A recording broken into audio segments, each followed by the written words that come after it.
Ich kann nicht unterscheiden, Steven. ob ich wach bin oder träume. Das muss schwierig für dich sein. Die Stimmen in deinem Kopf. Du trägst Chaos in dir. Akzeptiere das Chaos.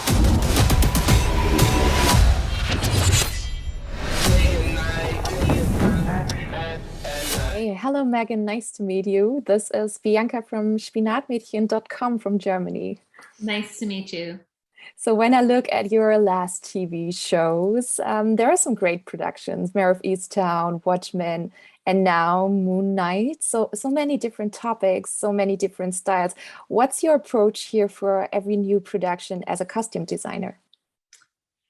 As a costume designer, I like to have a variety and keep it flowing and do different things. I never want to be stuck in just one genre. So I like to approach each new project by doing a tremendous amount of research to know the backstory of who the characters could be, where they came from, and then I really build upon that. So yes, Moon Knight is very different from Mare of Easttown. So I did a tremendous amount of research about Egypt, about within the comic, about the characters, where they live, where they could come from, what they've been doing, what are their jobs. So I really take a deep dive into the research.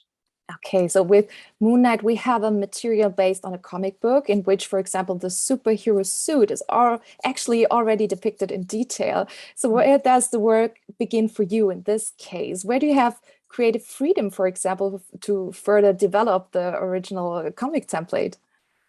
Yeah, so the comic has created who Moon Knight is. It has been created already and who Mr. Knight is, but then that is then taken, and obviously the MCU needs to revamp it and make it to today's standards or what we would see, because a number of these comics were written in the 70s and the 80s or the early 2000s. So it just depends on what the comic is.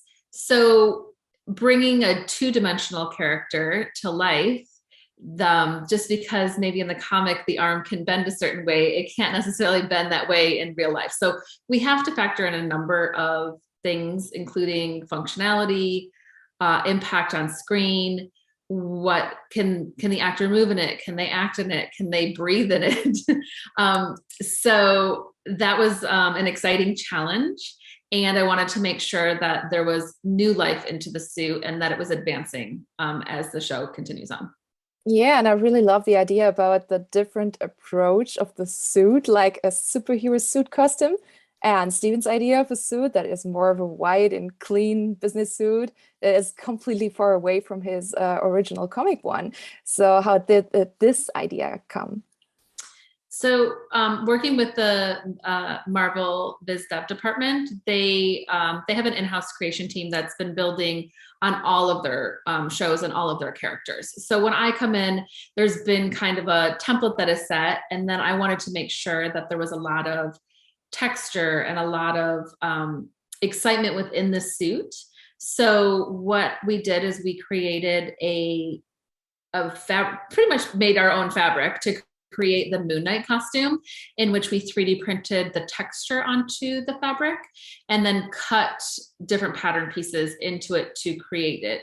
And then also put the hieroglyphs in the pants and laser cut those in and embedded into the mold of the crest that was on the chest, the symbolism of Khonshu, because that's where Moon Knight comes from. So there's a lot of Easter eggs and a lot of symbolism within that.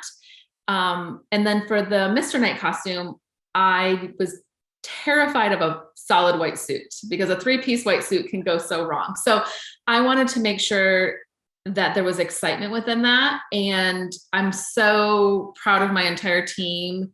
We completely built it in-house and they did such an amazing job creating it. And we used a textured fabric that had a little silver lame in it so that when the light hits it, it would kind of bounce off and give a shimmer, which I think it was really magical in the when it was lit. Wow, such great insights into the costume process of Moon Knight. So thank you so much for your time and have a great one. Thank you. Okay, thank you so much. Thank you. Bye. Bye.